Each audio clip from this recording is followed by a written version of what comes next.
لو تناهيتم إلى سر الحياة وصنعتم كائنا حيا نرى.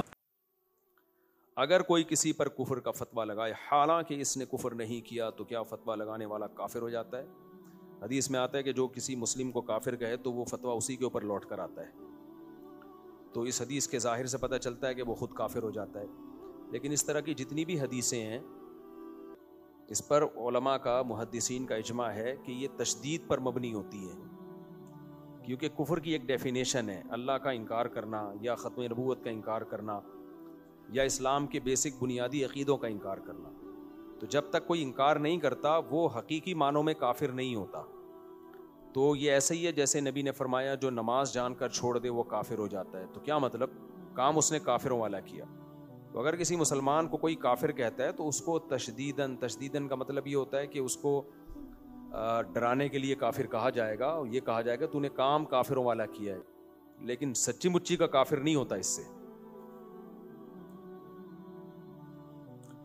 اچھا بھائی، کرپٹو کرنسی وہی بات ہوگی نا، کرپٹو کرنسی اور پھر بھی دیکھو رائٹنگ ہی صحیح ہے، انویسٹمنٹ کرنا اسے کئی دفعہ بتا چکا ہوں. کرپٹو کرنسی دیکھو مسئلہ پتہ ہے کیا ہوتا ہے، کچھ چیزیں لوگوں کا مسئلہ بن جاتی ہیں تو لوگ اسکالرس کو بھی پھر اسی میں الجھا دیتے ہیں. ہمارے حضرت مفتی رشید احمد صاحب رحمہ اللہ تعالیٰ ایک بات فرمایا کرتے تھے کہ لوگوں کے دباؤ میں آ کے نا ان کی مرضی کے بیانات کبھی نہ کرو، اور کوئی تحقیقی بات جب ایک دفعہ بتا دی ہے، ایک ریسرچ رکھ دی ہے سامنے، تو بار بار پھر اسی میں ٹائم ضائع نہ کرو، لوگوں کو ریفرنس دے دو. تو لوگ تو پوچھتے رہیں گے اور آپ وہی کام کرتے رہو گے، پھر اس پہ سوالات اٹھتے رہیں گے، تو اس سے ٹائم ویسٹ. کرپٹو کرنسی ایک بار نہیں 20 بار اس کا جواب دیا جا چکا ہے. کل ایک صاحب آدھا گھنٹہ مجھ سے الجھتے رہے کرپٹو کرنسی پہ، وہ دیکھ لیں کلپ دوبارہ. آپ طلحہ کو جانتے ہیں؟ کیڑا طلحہ؟ بھائی طلحہ دنیا میں بہت سارے ہیں. جامع رشید کے سابق استاذ مولانا عاصم عمر صاحب کے نظریات کے بارے میں آپ کی کیا رائے ہے؟ کسی شخص کے نظریات کے بارے میں جاننے کی کوشش کرنا جبکہ وہ بہت زیادہ مشہور بھی نہ ہو تو اس تکلف کی ہمیں ضرورت نہیں. آپ مجھ سے میرے نظریات کے بارے میں پوچھو، کوئی نظریہ اگر غلط ہو تو آپ کو آپ کا یہ نظریہ غلط ہے تو میں اس کا جواب آپ کو دوں گا. دنیا میں پتہ نہیں کون کون کیا کیا کر رہا ہے، مجھے نہیں پتا، ان کے نظریات ہی مجھے معلوم نہیں ہے. اچھا میرے بھائی، کراچی شہر میں اسلحہ لائسنس رکھنا کیسا ہے اور اس کا استعمال کن صورتوں میں جائز ہے؟ کراچی میں لائسنس والا اسلحہ رکھنا فرض عین ہے. ابھی رمضان میں آپ دیکھنا پھر ڈاکوؤں کا راج شروع ہونے والا ہے، تو لائسنس والا اسلحہ رکھیں اور اس کا استعمال ضرورت کے وقت کرنا فرض ہے. میں نے کتنے اسلحے رکھے پتہ ہے آپ کو؟ بیویوں سے زیادہ رائفلیں ہیں میرے پاس. حالانکہ بیانات تو بیویاں رکھنے پر ہوتا ہے، لیکن رائفلیں میرے پاس، یہ بھی میری ذاتی رائفل ہے، دیکھ رہے ہو یہ 4 رائفلیں ہیں اور اس کے علاوہ پسٹل بندوقیں بھی ہیں. تو سب اس لیے رکھے ہیں کہ اس کے بغیر گزارا نہیں ہے.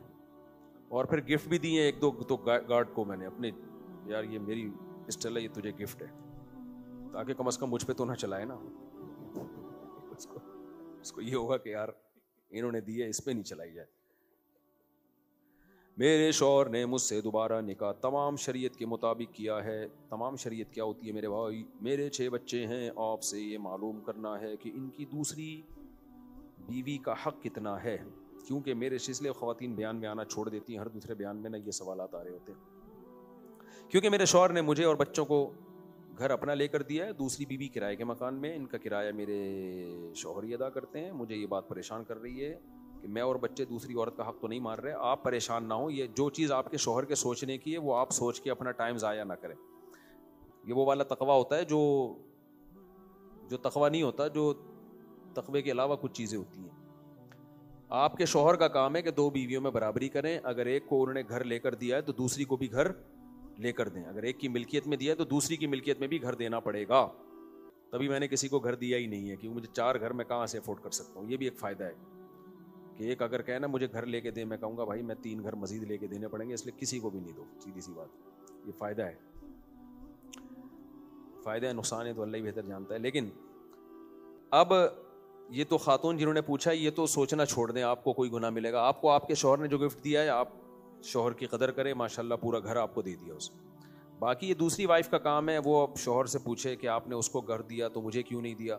تو ہو سکتا ہے ان کا شادی سے پہلے کوئی ایگریمنٹ ہوا ہو.